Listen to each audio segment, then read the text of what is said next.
ਸਤਿ ਸ਼੍ਰੀ ਅਕਾਲ। ਤੁਸੀਂ ਜੁੜੇ ਹੋਏ ਹੋ ਪੰਜਾਬੀ ਰੇਡੀਓ ਯੂਐਸਏ ਦੇ ਨਾਲ ਤੇ ਮੈਂ ਹਾਂ ਪ੍ਰਵੀਨ ਸ਼ਰਮਾ ਲੈ ਕੇ ਹਾਜ਼ਰ ਹਾਂ ਪ੍ਰੋਗਰਾਮ ਖਬਰ ਤੇ ਨਜ਼ਰ। ਖਬਰ ਤੇ ਨਜ਼ਰ ਪ੍ਰੋਗਰਾਮ ਦੇ ਵਿੱਚ ਕਈ ਅਹਿਮ ਤੇ ਕਈ ਖਾਸ ਖਬਰਾਂ ਨੂੰ ਲੈ ਕੇ ਚਰਚਾ ਕਰਨ ਦੇ ਲਈ ਜੁੜ ਚੁੱਕੇ ਨੇ ਪੰਜਾਬ ਤੋਂ ਪੱਤਰਕਾਰ ਦੀਪਕ ਸ਼ਰਮਾ ਚਨਾਰਥਲ ਜੀ। ਸ਼ਰਮਾ ਜੀ, ਸਤਿ ਸ਼੍ਰੀ ਅਕਾਲ। ਸਵਾਗਤ ਹੈ ਜੀ ਪੰਜਾਬੀ ਰੇਡੀਓ ਯੂਐਸਏ ਤੇ। ਸਤਿ ਸ਼੍ਰੀ ਅਕਾਲ ਪ੍ਰਵੀਨ ਜੀ, ਸਾਰੇ ਦਰਸ਼ਕਾਂ ਨੂੰ ਸਰੋਤਿਆਂ ਨੂੰ ਮੇਰੀ ਪਿਆਰ ਭਰੀ ਸਤਿ ਸ਼੍ਰੀ ਅਕਾਲ ਜੀ। ਅੱਗੇ ਵਧਣ ਤੋਂ ਪਹਿਲਾਂ ਧੰਨਵਾਦ ਕਰਦੇ ਚੱਲੀਏ ਸਪਾਂਸਰਸ ਦਾ, ਜਿਹੜੇ ਜ਼ਰੀਆ ਬਣਦੇ ਨੇ ਇਹਨਾਂ ਪ੍ਰੋਗਰਾਮਾਂ ਨੂੰ ਤੁਹਾਡੇ ਤੱਕ ਪਹੁੰਚਾਉਣ ਦੇ ਲਈ। ਖਾਲਸਾ ਇੰਸ਼ੋਰੈਂਸ ਏਜੰਸੀ ਵਾਲੇ, ਜਿਨ੍ਹਾਂ ਤੋਂ ਤੁਸੀਂ ਹਰ ਤਰੀਕੇ ਦੀ ਇੰਸ਼ੋਰੈਂਸ ਲੈ ਸਕਦੇ ਹੋ। ਇੰਸ਼ੋਰੈਂਸ ਬਾਰੇ ਪਤਾ ਕਰਨ ਦੇ ਲਈ ਇਹਨਾਂ ਦਾ ਨੰਬਰ ਹੈ 408-272-2500।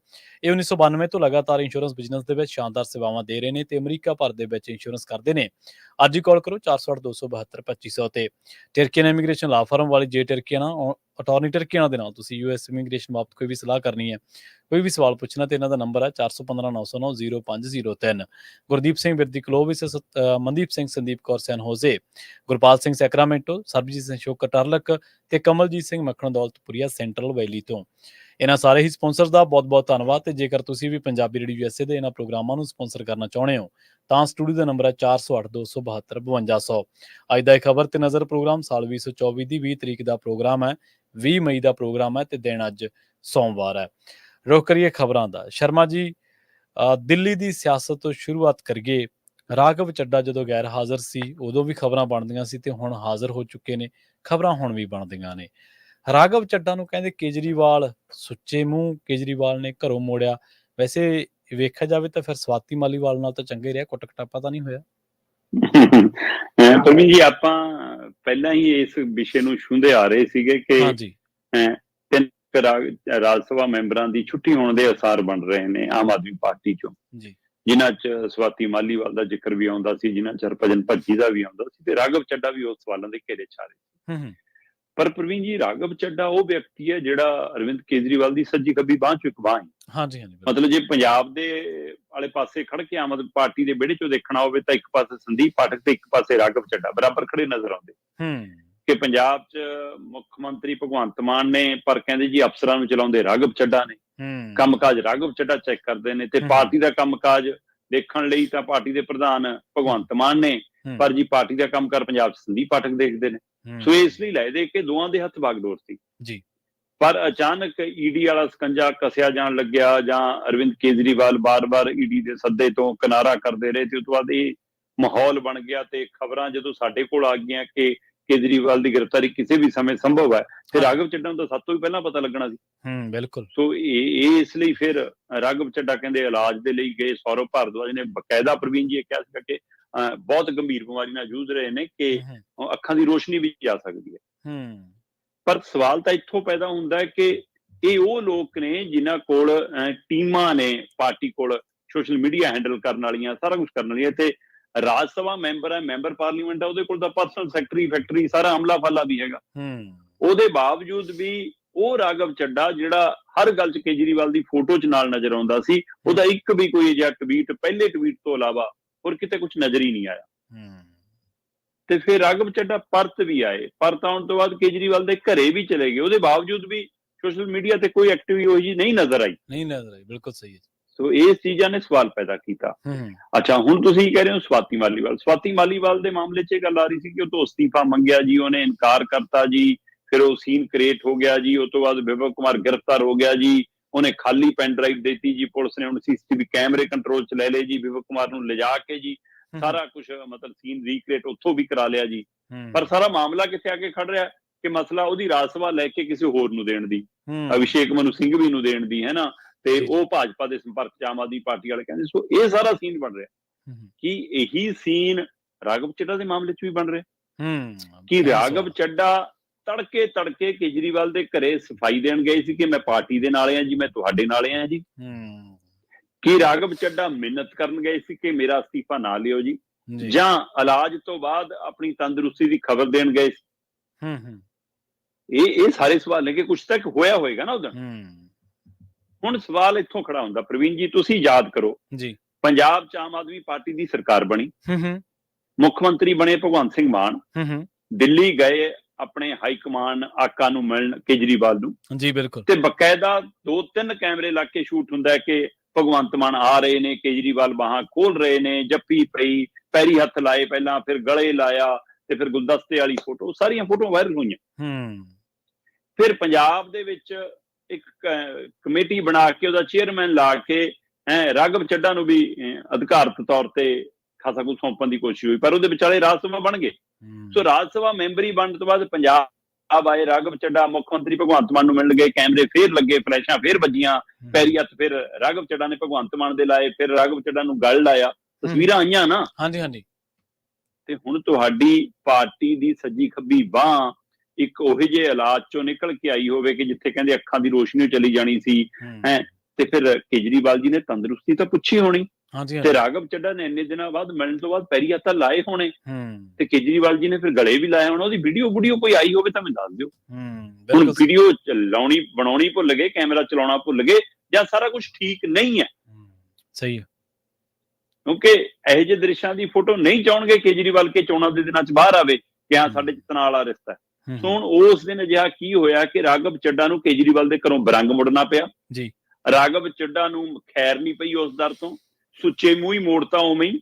ਸੋ ਇਹ ਸਾਰੇ ਸਵਾਲ ਖੜੇ ਹੋ ਗਏ। ਬੇਸ਼ੱਕ ਅਗਲੇ ਦਿਨ ਰਾਘਵ ਚੱਡਾ ਉਸ ਧਰਨੇ 'ਚ ਸ਼ਾਮਲ ਹੁੰਦੇ ਨਜ਼ਰ ਆਏ ਜਿਹਦੇ ਵਿੱਚ ਕੇਜਰੀਵਾਲ ਕਹਿੰਦੇ ਸੀਗੇ ਕਿ ਜੀ ਵਿਵਕ ਕੁਮਾਰ ਨੂੰ ਫੜ ਲਿਆ, ਉਹਨੂੰ ਇਕੱਲੇ ਨੂੰ ਕੀ ਕਰਨਾ, ਸਾਨੂੰ ਸਾਰਿਆਂ ਨੂੰ ਫੜ ਲਓ, ਅਸੀਂ ਗ੍ਰਿਫਤਾਰੀ ਦੇਣ ਆ ਰਹੇ ਹਾਂ। ਭਾਜਪਾ ਦੇ ਦਫ਼ਤਰ ਮੂਹਰੇ ਪੁਲਿਸ ਨੇ ਜਾਣ ਨਹੀਂ ਦਿੱਤਾ ਗਾਂਹ ਤੱਕ।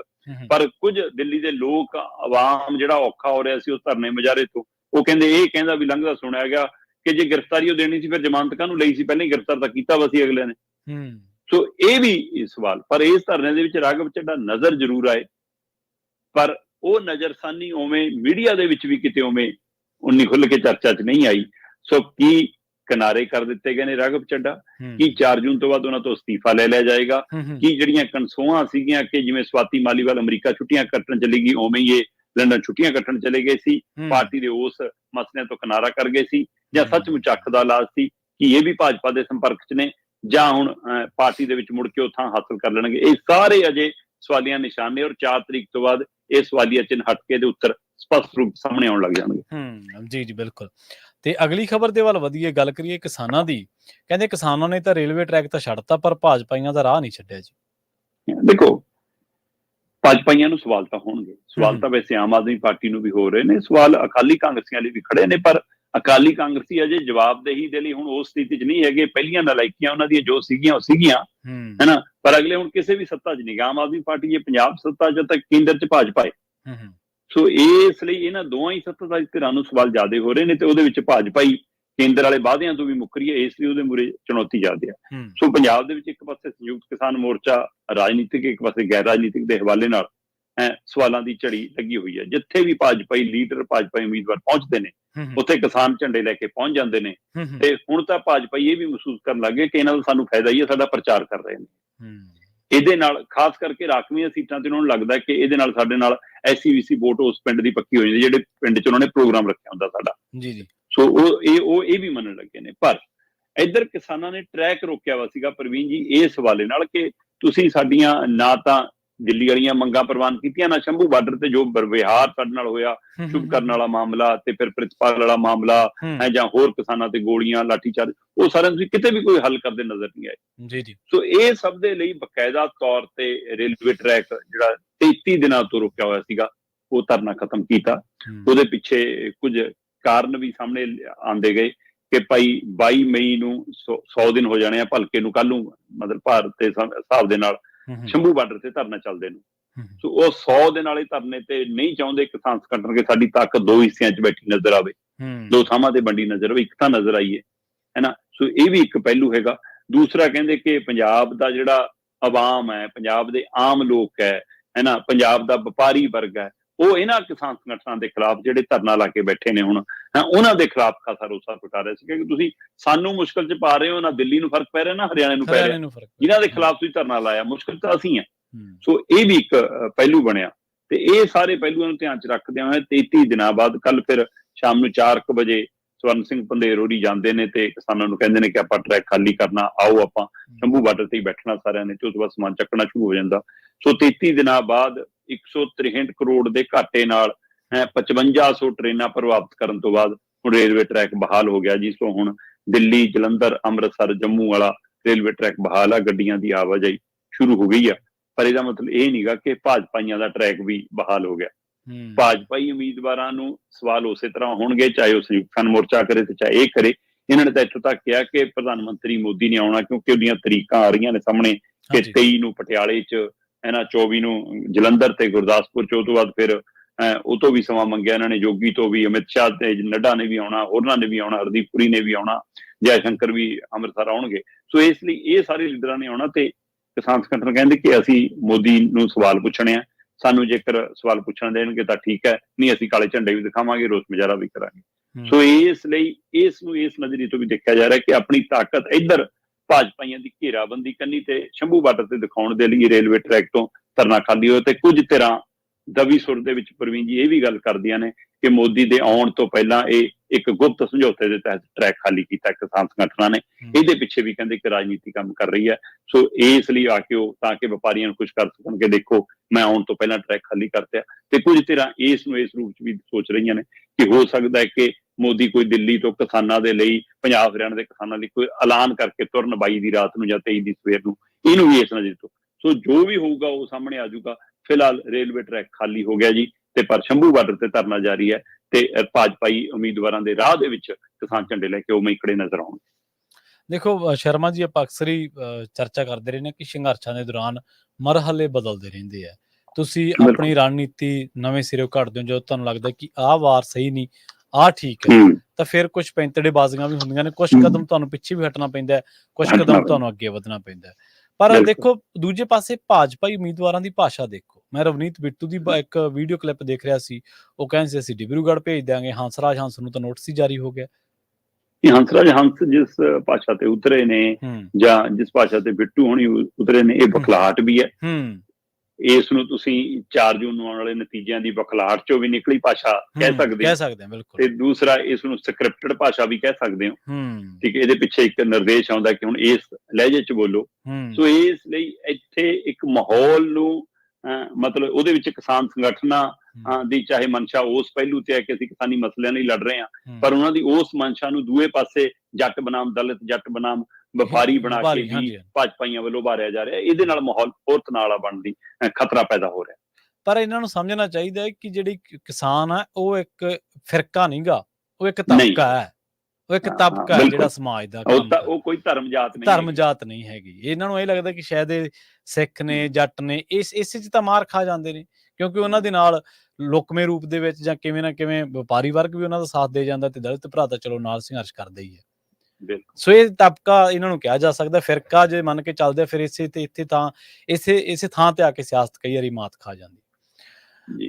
ਅਗਲੀ ਖਬਰ ਦੇ ਵੱਲ ਵਧੀਏ। ਪ੍ਰਮੁੱਖ ਪਾਰਟੀਆਂ ਦੇ ਸ਼ਰਮਾ ਜੀ ਕਹਿੰਦੇ 9 ਸਿਆਸੀ ਚਿਹਰੇ ਰਤਨ ਅਜਿਹੇ ਆ ਜਿਹੜੇ ਪਹਿਲੀ ਵਾਰ ਮੈਦਾਨ ਦੇ ਵਿੱਚ ਨਿਤਰੇ ਆ। ਦੇਖੋ ਪ੍ਰਵੀਨ ਜੀ, ਹਰ ਵਾਰ ਕਈ ਆਜ਼ਾਦ ਉਮੀਦਵਾਰ, ਕਈ ਹੋਰਨਾਂ ਵੱਖ-ਵੱਖ ਦਲਾਂ ਦੇ ਪਹਿਲੀ ਵਾਰ ਚੋਣ ਲੜਦੇ ਆ, ਪਰ ਜਿਹੜੀਆਂ ਆਪਣੇ ਆਪ ਨੂੰ ਮੁੱਖ ਧਾਰਾ ਦੀਆਂ ਪਾਰਟੀਆਂ ਮੰਨਦੀ, ਜਿਹੜੀਆਂ ਕਹਿੰਦੀਆਂ ਜਿੱਤ ਹਾਰ ਦਾ ਫੈਸਲਾ ਹੀ ਅਸੀਂ ਕਰਦੀਆਂ, ਸਾਡੇ ਚੋਂ ਹੀ ਹੋਣੀ ਹੈ, ਮੈਂ ਉਹਨਾਂ ਪਾਰਟੀਆਂ ਕਹਿੰਦੀ ਜਦੋਂ ਝਾਤ ਮਾਰਦਾ ਤਾਂ 9 ਸਿਆਸੀ ਰਤਨ ਅਜਿਹੇ ਨੇ ਜਿਹੜੇ ਇਸ ਵਾਰ ਚਰਚਾ 'ਚ ਵੀ ਖੂਬ ਨੇ ਔਰ ਪਹਿਲੀ ਵਾਰ ਚੋਣ ਲੜ ਰਹੇ ਨੇ। ਜੀ। ਔਰ ਚਰਚਾਵਾਂ ਵੀ ਵੱਖਰੇ ਪਹਿਲੇ ਇੱਕੋ ਸੁਰ 'ਚ ਨਹੀਂ ਹੈ ਕਿਸੇ ਦੀ ਚਰਚਾ। ਤਰਨਜੀਤ ਸਿੰਘ ਸੰਧੂ ਸਿੱਧੇ ਰਾਜਨੀਤਿਕ ਖੇਤਰ 'ਚ ਟਿਕਟ ਲੈ ਕੇ ਉਤਰੇ, ਵਿਦੇਸ਼ੀ ਮਤਲਬ ਸੇਵਾ ਨਿਭਾਉਂਦੇ ਸੀਗੇ ਵਿਦੇਸ਼ਾਂ ਦੇ ਵਿੱਚ, ਜਾਂ ਵਿਦੇਸ਼ ਮੰਤਰਾਲੇ 'ਚ ਵੀ ਰੋਲ ਰਿਹਾ, ਅਮਰੀਕਾ ਦੇ 28ਵੇਂ ਰਾਜਦੂਤ ਵਜੋਂ ਵੀ ਸੇਵਾ ਨਿਭਾਈ ਹੈ ਨਾ। ਤੇ ਮਤਲਬ ਕਿ ਉਸ ਤੇਜਾ ਸਿੰਘ ਸਮੁੰਦਰੀ ਹੋਰਾਂ ਦੇ ਪਰਿਵਾਰ ਚੋਂ, ਪੰਥਕ ਪਰਿਵਾਰ ਚੋਂ ਪਿਛੋਕੜ ਵੀ ਹੈ, ਪਰ ਟਿਕਟ ਭਾਜਪਾਈ ਦੀ ਲੈ ਕੇ ਆਉਣ ਨਾਲ ਚਰਚਾ 'ਚ ਵੀ ਹੈ। ਸੋ ਇਹ ਭਾਜਪਾਈ ਦੇ ਉਹ ਰਤਨ ਹੈ ਜਿਹੜੇ ਪਹਿਲੀ ਵਾਰ ਅੰਮ੍ਰਿਤਸਰ 'ਚ ਸਿੱਧੀ ਰਾਜਨੀਤਿਕ ਪਿੜ 'ਚ ਉਤਰੇ। ਇਸੇ ਤਰ੍ਹਾਂ ਬਠਿੰਡਾ ਬੇਸ਼ੱਕ ਮਲੂਕਾ ਪਰਿਵਾਰ ਚੋਂ ਹੈ ਬੀਬੀ, ਇਹਨਾਂ ਅਕਾਲੀਆਂ ਦੇ ਪਰਿਵਾਰ ਚੋਂ ਹੈ, ਉਸੇ ਸਹਾਰੇ ਇਹ ਸਾਰੇ ਅਹੁਦੇ IAS ਅਧਿਕਾਰੀ ਵਾਲੇ ਵੀ ਹਾਸਲ ਹੋਏ ਆ। ਸੋ ਉਹ ਬੀਬੀ IAS ਦੀ ਅਸਤੀਫਾ ਦੇਣ ਦੇ ਨਾਲ ਭਗਵੰਤ ਮਾਨ ਦੇ ਖੁੱਲੇ ਸਵਾਲਾਂ ਜਵਾਬਾਂ ਦੇ ਸੋਸ਼ਲ ਮੀਡੀਆ ਤੇ ਕਮੈਂਟਾਂ ਦੇ ਨਾਲ ਚਰਚਾ 'ਚ ਵੀ ਆ ਗਈ ਤੇ ਭਾਜਪਾ ਨੂੰ ਟਿਕਟ ਦਿੱਤੇ, ਉਹ ਲੜ ਵੀ ਪੂਰੇ ਦਮਖਮ ਨਾਲ ਰਹੀ ਹੈ। ਸੋ ਉਹ ਬੀਬੀ ਇਸ ਵਾਰ ਚਰਚਾ। ਇਹ ਵੱਖਰੀ ਗੱਲ ਹੈ ਕਿ ਜਿਹੜੇ ਸਹੁਰਾ ਸਾਹਿਬ ਨੂੰ ਕਹਿੰਦੇ ਇਸ ਨੂੰ ਪੁੱਤ ਨੇ ਕਿਹਾ ਸੀਗਾ ਕਿ ਫਿਰ ਤੁਹਾਡੀ ਸਿਆਸਤ ਦਾ ਕੀ ਫਾਇਦਾ ਜੇ ਹੁਣ ਸਾਡੇ ਕੰਮ ਨਾ ਆਈ, ਉਹ ਹੁਣ ਸ਼ਾਇਦ ਪਤਾ ਨਹੀਂ ਫੋਨ ਤੇ ਹੀ ਸੇਵਾ ਨਿਭਾਉਣਗੇ। ਕਹਿੰਦੇ ਦੁਬਈ ਨੂੰ ਉੱਡ ਗਏ ਕਿ ਨਾ ਭਾਈ, ਨਾ ਮੈਂ ਉੱਧਰ ਜਾਣਾ ਨਾ ਇੱਧਰ ਜਾਣਾ। ਪਰ ਉਹਦੇ ਬਾਵਜੂਦ ਵੀ ਇਹ ਭਾਜਪਾ ਦਾ ਉਹ ਦੂਜਾ ਰਤਨ ਹੈ ਪੰਜਾਬ ਦੇ ਉਹਨਾਂ 9 ਰਤਨਾਂ ਦੇ ਵਿੱਚੋਂ ਜਿਹੜਾ ਪਹਿਲੀ ਵਾਰ ਚੋਣ ਪਿੜ 'ਚ ਹੈ। ਠੀਕ ਹੈ ਜੀ। ਸੋ ਇਸੇ ਤਰ੍ਹਾਂ ਦੀ ਜੇਕਰ ਆਪਾਂ ਇਸ ਨੂੰ ਦੇਖਣਾ ਹੋਵੇ ਤਾਂ ਭਾਜਪਾ ਇੱਕ ਤੀਜਾ ਉਮੀਦਵਾਰ ਵੀ ਹੈਗਾ ਸੁਭਾਸ਼ ਸ਼ਰਮਾ, ਹੈ ਨਾ। ਉਹ ਅਚਾਨਕ ਮਤਲਬ ਕਿ ਕਈਆਂ ਦੀ ਭਾਜਪਾਈਆਂ ਦੀ ਕਤਾਰ ਤੋੜ ਕੇ ਮੂਹਰੇ ਆ ਗਿਆ ਤੇ ਉਹ ਦੇਖਦੇ ਰਹਿ ਗਏ ਜਿਹੜੇ ਆਪਣੇ ਆਪ ਨੂੰ ਲਾਈਨ 'ਚ ਰੱਖਦੇ ਸੀ ਹਨਾ। ਸੋ ਚਾਹੇ ਅਵਿਨਾਸ਼ ਰਾਏ ਖੰਨਾ ਹੋਣ, ਚਾਹੇ ਲਾਲਪੁਰੇ ਹੋਰਾਂ ਦਾ ਮੁੰਡਾ ਜਾਂ ਲਾਲਪੁਰਾ ਹੋਰੀ ਖੁਦ ਹੋਣ, ਸੋ ਸਾਰਾ ਕੁਛ ਤਾਂ ਰਹਿ ਰਹਿ ਗਿਆ। ਸੁਭਾਸ਼ ਸ਼ਰਮਾ ਟਿਕਟ ਲੈ ਗਏ। ਸੋ ਇਹ ਰਤਨ ਇਹਨਾਂ ਲਈ ਕਿੰਨਾ ਕੁ ਲਾਹੇਵੰਦ ਹੁੰਦਾ ਇਹ ਤਾਂ ਚਾਰ ਨੂੰ ਪਤਾ ਲੱਗਣਾ। ਸੋ ਤਿੰਨ ਇਹ ਤੇ ਚੌਥੇ ਭਾਜਪਾਈਆਂ ਦੇ ਵਿੱਚ ਹੀ ਗੇਜਾ ਰਾਮ ਹੋਰੀ। ਠੀਕ ਹੈ ਜੀ। ਗੇਜਾ ਰਾਮ ਹੋਰੀ ਮਤਲਬ ਵਾਲਮੀਕੀ ਪੰਜਾਬ ਰਾਜ ਇਕਾਈ ਕਰਮਚਾਰੀ ਕਮਿਸ਼ਨ ਦੇ ਚੇਅਰਮੈਨ ਵੀ ਨੇ, ਤੇ ਗੇਜਾ ਰਾਮ ਹੋਰੀ ਜਿਹੜੀ ਆਲ ਇੰਡੀਆ ਪੱਧਰ ਤੇ ਕੇਂਦਰੀ ਵਾਲਮੀਕੀ ਸਭਾ ਬਣੀ ਹੋਈ ਹੈ ਉਹਦੇ ਪ੍ਰਧਾਨ ਵੀ।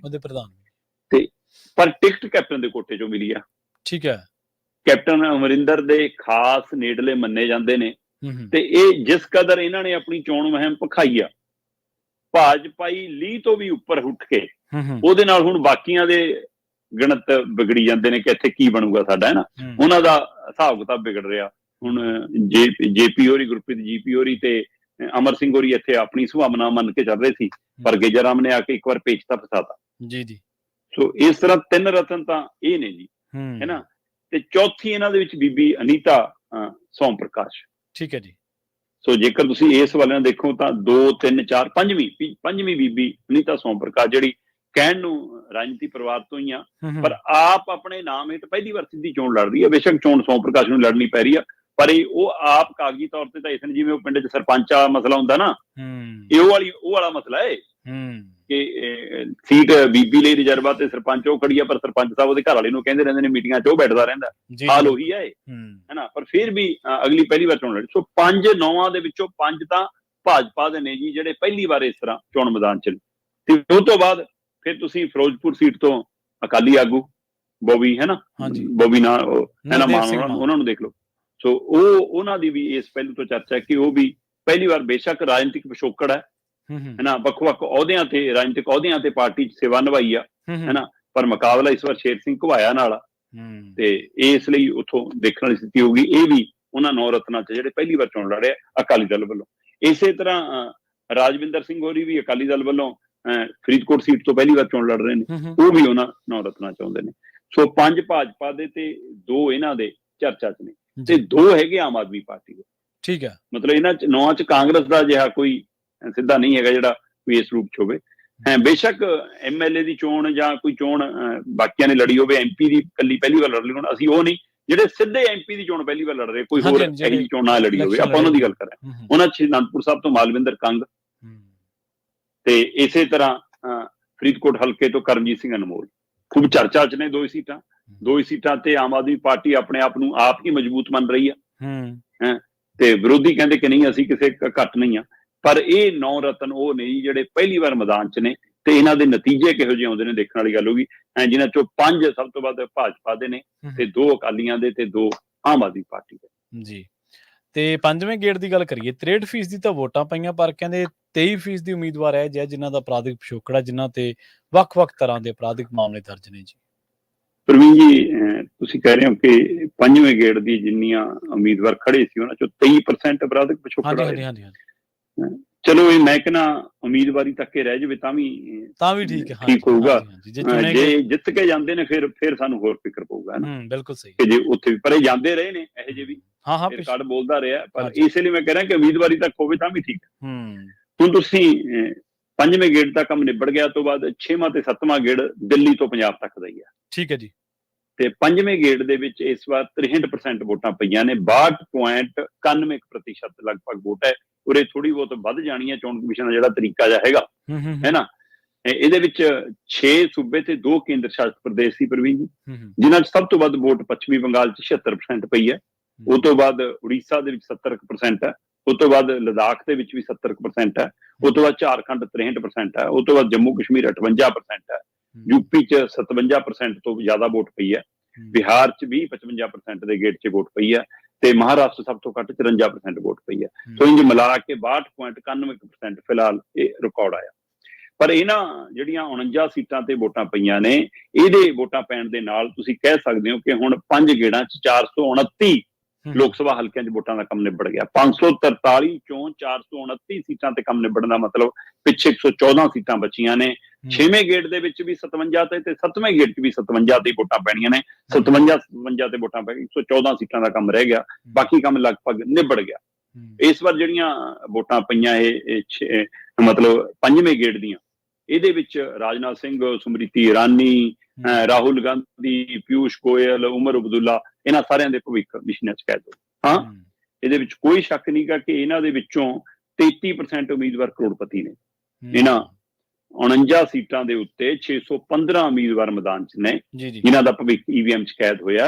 ਇਹਨਾਂ ਚੋਂ 33% ਮਤਲਬ 227 ਉਮੀਦਵਾਰ ਕਰੋੜਪਤੀ ਨੇ। ਮੈਂ ਕਹਿੰਦਾ ਇਹ ਮਾਇਨੇ ਨਹੀਂ ਰੱਖਦਾ, ਮਾਇਨੇ ਆ ਰੱਖਦਾ ਕਿ ਇਹ 615 ਦੇ ਵਿੱਚੋਂ 23% ਉਮੀਦਵਾਰ ਅਪਰਾਧਕ ਪਿਛੋਕੜ ਵਾਲੇ ਨੇ, ਤੇ ਮਤਲਬ 159 ਉਮੀਦਵਾਰ 159 ਉਮੀਦਵਾਰ ਅਪਰਾਧਕ ਪਿਛੋਕੜ ਵਾਲੇ ਨੇ। ਔਰ ਅਪਰਾਧ ਵੀ ਕਹੇ ਜਾ ਕੇ ਕਤਲ ਦੇ ਮਾਮਲੇ ਵੀ ਹੈ ਜੀ, ਕਿਡਨੈਪਿੰਗ ਦੇ ਮਾਮਲੇ ਵੀ ਹੈ ਜੀ, ਹੈ ਨਾ, ਤੇ ਫਰੋਤੀ ਦੇ ਮਾਮਲੇ ਵੀ ਹੈ ਜੀ, ਔਰਤਾਂ ਨਾਲ ਬਦਸਲੂਕੀ ਦੇ ਮਾਮਲੇ ਵੀ ਹੈ ਜੀ। 3 ਦੋਸ਼ੀ ਠਹਿਰਾਏ ਜਾ ਚੁੱਕੇ ਹੈ ਨਾ, 4 ਦੇ ਉੱਤੇ ਕਤਲ ਦੇ ਮਾਮਲੇ ਚੱਲਦੇ ਆ, 28 ਦੇ ਉੱਤੇ ਕਤਲ ਕਰਨ ਦੀ ਕੋਸ਼ਿਸ਼ ਦੇ ਮਾਮਲੇ ਚੱਲਦੇ ਆ, ਇੱਕ ਬਲਾਤਕਾਰੀ ਦੇ ਮਾਮਲੇ ਦੇ ਵਿੱਚ ਇੱਕ ਉਮੀਦਵਾਰ, 29 ਔਰਤਾਂ ਨਾਲ ਬਦਸਲੂਕੀ ਬਦਤਮੀਜੀ ਵਾਲੇ ਮਾਮਲੇ ਆ। ਸੋ ਇਹੋ ਜਿਹੇ ਅਪਰਾਧਕ ਪਿਛੋਕੜ ਵਾਲੇ ਵੀ ਸਾਡੇ ਮੈਦਾਨ 'ਚ ਆ। ਤੇ ਜੇ 2019 ਵਾਲੇ ਇਹਨਾਂ ਚੋਂ ਨਤੀਜਿਆਂ ਚੋਂ 5ਵੇਂ ਗੇੜ ਦੀਆਂ ਵੋਟਾਂ ਦੇ ਹਵਾਲੇ ਨਾਲ, ਇਹਨਾਂ 49 ਸੀਟਾਂ ਦੇ ਹਵਾਲੇ ਨਾਲ ਸਮਝਣਾ ਹੋਵੇ ਤਾਂ ਪਿਛਲੀ ਵਾਰ 32 ਤੇ ਭਾਜਪਾ ਜਿੱਤੀ ਸੀ, 7 ਤੇ ਸ਼ਿਵ ਸੈਨਾ ਜਿੱਤੀ ਸੀ, 4 TMC ਲੈ ਗਈ ਸੀ, 1 ਕਾਂਗਰਸ ਲੈ ਕੇ ਗਈ ਸੀ, ਸਿਰਫ ਰਾਏ ਬਰੇਲੀ ਵਾਲੀ ਸੀਟ। ਜੀ। ਤੇ ਇਸ ਲਈ ਉਸ ਵਾਰ ਮਤਲਬ ਇੰਡੀਆ ਗੱਠਜੋੜ ਹਾਵੀ ਸੀਗਾ ਕਿ ਇਹਦੇ ਵਿੱਚੋਂ ਉਹ 49 ਦੇ ਵਿੱਚੋਂ 40 ਸੀਟਾਂ ਲੈ ਗਿਆ ਸੀ, 32 ਭਾਜਪਾ, 8 ਉਹਨਾਂ ਦੇ ਭਾਈਵਾਲ। ਤੇ ਜਿਹੜਾ ਹੁਣ ਵਾਲਾ ਇੰਡੀਆ ਗੱਠਜੋੜ ਦੇ ਹਵਾਲੇ ਜੇਕਰ ਸਮਝਣਾ ਹੋਵੇ ਤਾਂ ਕਾਂਗਰਸ ਉਸ ਸਮੇਂ ਉਹਨਾਂ ਦੇ ਗੱਠਜੋੜ ਦੇ ਰੂਪ ਦੇ ਵਿੱਚ 18 ਸੀਟਾਂ ਹੀ ਲੈ ਕੇ ਗਈ ਸੀ ਇਹਨਾਂ 'ਚੋਂ ਨਾ। ਠੀਕ ਹੈ। ਸੋ ਨਹੀਂ ਮਤਲਬ 18 ਤੇ ਇਸ ਵਾਰ ਲੜ ਰਹੇ ਨੇ, ਉਹ ਇਸ ਵਾਰ ਗੱਠਜੋੜ 40 ਤੇ ਲੜ ਰਿਹਾ। ਤੇ ਪਿਛਲੀ ਵਾਰ ਕਾਂਗਰਸ ਆਪ ਅੱਡ ਲੜੀ ਸੀ ਤਾਂ ਇੱਕੋ ਸੀਟ ਲੈ ਕੇ ਗਈ ਸੀ, ਤੇ ਉਹ 32 ਸੀਟਾਂ ਲੈ ਗਈ ਸੀ BJP। ਸੋ ਇਸ ਵਾਰ ਇੰਡੀਆ ਗੱਠਜੋੜ ਮਤਲਬ ਕਾਂਗਰਸ 18 ਤੇ ਬਾਕੀ ਉਹਨਾਂ ਦੇ ਸਾਥੀ ਲੜ ਰਹੇ ਨੇ 49 ਸੀਟਾਂ 'ਚ, ਤੇ ਭਾਜਪਾ ਦੇ ਵਿੱਚੋਂ ਭਾਜਪਾ ਮਤਲਬ 40 ਤੇ ਲੜ ਰਹੀ ਆ, 9 ਉਹਨਾਂ ਦੇ ਭਾਈਵਾਲ ਲੜ ਰਹੇ ਨੇ। ਸੋ ਇਸ ਤਰ੍ਹਾਂ ਹੁਣ ਇਹਨਾਂ ਦਾ ਭਵਿੱਖ EVM 'ਚ ਕੈਦ ਹੋ ਗਿਆ ਜੀ। ਤੇ ਹੁਣ 6ਵੇਂ ਗੇੜ ਦੇ ਲਈ ਦਿੱਲੀ, ਹਰਿਆਣਾ, ਤੇ 7ਵੇਂ ਗੇੜ ਦੇ ਲਈ ਫਿਰ ਪੰਜਾਬ, ਹਿਮਾਚਲ ਤੇ ਚੰਡੀਗੜ੍ਹ, ਇਹਦੇ ਲਈ ਹੁਣ ਤਿਆਰੀ ਆ। ਲੀਡਰਾਂ ਦਾ ਰੁਖ ਹੋਣਾ ਇੱਧਰ ਨੂੰ। ਜੀ। ਕ੍ਰਿਮੀਨਲ ਰਿਕਾਰਡ ਵਾਲੇ ਜਿਹੜੇ MP ਸੀਗੇ ਪਿਛਲੀ ਵਾਰੀ 37% ਦੇ ਕਰੀਬ ਸੀਗੇ ਪੂਰੀ ਲੋਕ ਸਭਾ ਦੇ ਵਿੱਚ। ਹਾਂਜੀ, ਸੋ ਜਿੱਤੇ, ਇਹਦਾ ਮਤਲਬ 37% ਜਿੱਤੇ ਤਾਂ ਹੀ ਲੋਕ ਸਭਾ ਗਏ ਨੇ। ਇਹ ਤਾਂ ਇੱਕ ਗੇੜ ਦੀ ਆਪਾਂ, ਹਾਂਜੀ, ਇਹ ਤਾਂ ਇੱਕ ਗੇੜ ਦੀ ਆਪਾਂ ਗੱਲ ਕੀਤੀ, 23% ਨੇ ਜਿੱਤਦੇ ਕਿੰਨੇ ਨੇ, ਤੇ ਸਾਰੇ ਗੇੜਾਂ ਦੇ ਵਿੱਚ ਕਿੰਨੇ ਫੀਸਦੀ ਹੋਣਗੇ, ਕਿੰਨੇ ਆਉਂਦੇ ਨੇ, ਉਹ ਦੇਖਣ ਵਾਲੀ ਗੱਲ, ਉਹਨਾਂ ਦੀ ਗਿਣਤੀ ਟੋਟਲ 'ਚ ਕਿੰਨੇ ਫੀਸਦੀ ਬਣਦੀ ਹੈ, ਇਹ ਵੀ ਦੇਖਣ ਵਾਲੀ ਗੱਲ ਹੋਊਗੀ। ਬਿਲਕੁਲ। ਤੇ ਪੰਜਾਬ ਦੇ ਵਿੱਚ ਪਾਰੇ ਦੀ ਗੱਲ ਕਰੀਏ, ਸਿਆਸੀ ਪਾਰਾ ਤਾਂ ਚੜ੍ਹਾ ਹੀ ਹੋਇਆ, ਨਾਲ ਨਾਲ ਦੂਜਾ ਪਾਰਾ ਵੀ ਉਹ ਤੋਂ ਅੱਗੇ ਹੀ ਚੱਲ ਰਿਹਾ 2 ਕਦਮ। 5 ਦਿਨਾਂ ਤੋਂ ਪਾਰਾ ਕਹਿੰਦੇ 46 ਤੋਂ ਪਾਰ ਚੱਲ ਰਿਹਾ ਜੀ। ਬਿਲਕੁਲ ਪ੍ਰਵੀਨ ਜੀ, ਪੰਜਾਬ ਦੇ ਗਵਾਂਢੀ ਸੂਬੇ ਹਰਿਆਣੇ 'ਚ ਤਾਂ 47 ਤੱਕ ਪਹੁੰਚ ਗਿਆ। ਠੀਕ ਹੈ ਜੀ। ਤੇ ਪੰਜਾਬ 'ਚ 46 ਤੱਕ ਪਹੁੰਚ ਗਿਆ, ਤੇ ਅਜੇ ਵੀ ਮਤਲਬ ਕਿਹਾ ਜਾ ਰਿਹਾ ਕਿ ਅਜੇ ਹਫ਼ਤਾ ਖੰਡ ਹੋਰ ਇਸੇ ਤਰ੍ਹਾਂ 26-27 ਮਈ ਤੱਕ ਇਸੇ ਤਰ੍ਹਾਂ ਹੀਟ ਵੇਵ ਚੱਲਣੀ ਹੈ, ਇਸੇ ਤਰ੍ਹਾਂ ਲੂ ਚੱਲਣੀ ਹੈ। ਠੀਕ ਹੈ ਜੀ। ਤੁਸੀਂ ਇਹ ਦੇਖੋ ਕਿ ਪਿਛਲੇ 5 ਦਿਨਾਂ ਤੋਂ ਪੰਜਾਬ 'ਚ ਲਗਾਤਾਰ ਪਾਰਾ 46 ਡਿਗਰੀ ਤੋਂ ਪਾਰ ਜਾ ਰਿਹਾ ਕਈ ਥਾਵਾਂ ਦੇ ਉੱਤੇ, ਹੈ ਨਾ। 26 ਮਈ ਤੱਕ ਆંકੜੇ ਆ ਰਹੇ ਨੇ ਕਿ ਇਸੇ ਤਰ੍ਹਾਂ ਲੂ, ਹੀਟ ਵੇਵ, ਹੈ ਨਾ, ਰੈੱਡ ਅਲਰਟ ਜਾਰੀ ਆ ਉਹਦੇ ਲਈ ਬਕਾਇਦਾ ਤੌਰ ਤੇ, ਕਿ ਬਹੁਤ ਧਿਆਨ ਰੱਖੋ ਆਪਣਾ। ਤੁਸੀਂ ਇਹ ਦੇਖੋ ਕਿ ਬਠਿੰਡਾ 'ਚ ਕੱਲ ਸ਼ਾਮ ਦੁਪਹਿਰ ਬਾਅਦ ਜਿਹੜਾ ਪਾਰਾ ਰਿਕਾਰਡ ਕੀਤਾ ਗਿਆ ਉਹ 46 ਡਿਗਰੀ ਤੋਂ ਉੱਪਰ ਸੀ। ਠੀਕ ਹੈ ਜੀ। ਸਮਰਾਲੇ 'ਚ 45 ਡਿਗਰੀ ਤੋਂ ਉੱਪਰ ਰਿਕਾਰਡ ਕੀਤਾ ਗਿਆ। ਉਧਰ ਹਰਿਆਣੇ ਦੇ ਸਿਰਸਾ ਦੇ ਵਿੱਚ 47.2 ਡਿਗਰੀ ਤੋਂ ਜ਼ਿਆਦਾ ਰਿਕਾਰਡ ਕੀਤਾ ਗਿਆ, ਤੇ ਭਵਾਨੀ ਦੇ ਵਿੱਚ ਵੀ 45.7 ਡਿਗਰੀ ਤੋਂ ਜ਼ਿਆਦਾ ਰਿਕਾਰਡ ਕੀਤਾ ਗਿਆ, ਹੈ ਨਾ। ਇਹ ਸਿਰਸਾ 'ਚ 47 ਡਿਗਰੀ ਤਾਂ ਪਿਛਲੇ 3 ਦਿਨਾਂ ਤੋਂ ਹੀ ਚੱਲ ਰਿਹਾ, ਤੇ ਇਹ ਦੇਖੋ ਸੀ, ਹੈ ਨਾ। ਇਸ ਲਈ ਇਹ ਕਾਫੀ ਇਹਦਾ ਹੀ ਪ੍ਰਭਾਵ ਹੈ ਕਿ ਪੰਜਾਬ ਦੇ ਸਰਕਾਰੀ ਸਕੂਲਾਂ ਦੇ ਵਿੱਚ ਹਫ਼ਤਾ ਖੰਡ ਪਹਿਲਾਂ ਹੀ ਛੁੱਟੀਆਂ ਕਰਤੀਆਂ। 30 ਤਰੀਕ ਤੱਕ ਸਕੂਲ ਲੱਗਣੇ ਸੀਗੇ, ਹੈ ਨਾ, 1 ਤੋਂ ਛੁੱਟੀਆਂ ਹੋਣੀਆਂ ਸੀਗੀਆਂ, ਪਰ 1 ਜੂਨ ਦੀ ਬਜਾਏ ਹੁਣ 21 ਮਈ ਤੋਂ ਹੀ ਛੁੱਟੀਆਂ ਕਰਤੀਆਂ, 30 ਜੂਨ ਤੱਕ ਛੁੱਟੀਆਂ ਕਰਤੀਆਂ, ਮਤਲਬ ਜੂਨ ਮਹੀਨਾ ਪੂਰਾ ਛੁੱਟੀਆਂ ਰਹਿਣਗੀਆਂ। ਆ ਵੀ 8 ਦਿਨ ਪਹਿਲਾਂ ਹੀ ਛੁੱਟੀਆਂ ਕਰਤੀਆਂ। ਸੋ ਇਸ ਲਈ ਪੰਜਾਬ ਦੇ ਵਿੱਚ ਬਹੁਤ ਜ਼ਿਆਦਾ ਗਰਮੀ ਹੈ, ਤੇ ਇਹਦੇ ਲਈ ਲੋਕਾਂ ਨੂੰ ਵਾਰ-ਵਾਰ ਹਦਾਇਤ ਵੀ ਕੀਤੀ ਜਾ ਰਹੀ ਹੈ ਕਿ ਆਪਣੀ ਸਿਹਤ ਦਾ ਧਿਆਨ ਰੱਖੋ, ਤਪਦੀ ਧੁੱਪ 'ਚ ਸਿੱਧੇ ਨਾ ਨਿਕਲੋ, ਸਿਰ ਦੇ ਉੱਤੇ ਗਿੱਲਾ ਕੱਪੜਾ ਜਾਂ ਅੱਖਾਂ ਦੇ ਉੱਤੇ ਐਨਕ ਵਗੈਰਾ, ਛਤਰੀ ਵਗੈਰਾ, ਬੱਚਿਆਂ ਲਈ ਖਾਸ ਕਰਕੇ ਜ਼ਿਆਦਾ ਧਿਆਨ ਰੱਖਣ ਦੀ ਲੋੜ ਹੈ। ਜਿੰਨਾ ਹੋ ਸਕਦਾ ਪਾਣੀ ਵਗੈਰਾ ਜਾਂ ਰਸ ਵਾਲੀਆਂ ਚੀਜ਼ਾਂ ਜ਼ਿਆਦਾ ਪੀਓ, ਜਿਨ੍ਹਾਂ 'ਚ ਮਤਲਬ ਜਿਵੇਂ ਤਰਬੂਜ, ਖਰਬੂਜਾ, ਇਹ ਚੀਜ਼ਾਂ ਜ਼ਿਆਦਾ, ਹੈ ਨਾ, ਜਿੰਨਾ ਲੈ ਸਕਦੇ ਹੋ ਲਿਕੁਇਡ। ਸੋ ਗਰਮੀ ਹੈ ਜੀ ਬਿਲਕੁਲ, ਤੇ ਆਉਂਦੇ ਹਫ਼ਤੇ ਹਜੇ ਹੋਰ ਪ੍ਰਕੋਪ ਰਹਿਣ ਦਾ ਖਤਰਾ ਹੈਗਾ। ਜੀ ਜੀ ਸ਼ਰਮਾ ਜੀ, ਇਹਨਾਂ ਖਾਸ ਖਬਰਾਂ ਤੇ ਖਾਸ ਜਾਣਕਾਰੀਆਂ ਦੇ ਲਈ ਤੁਹਾਡਾ ਬਹੁਤ ਬਹੁਤ ਧੰਨਵਾਦ ਜੀ।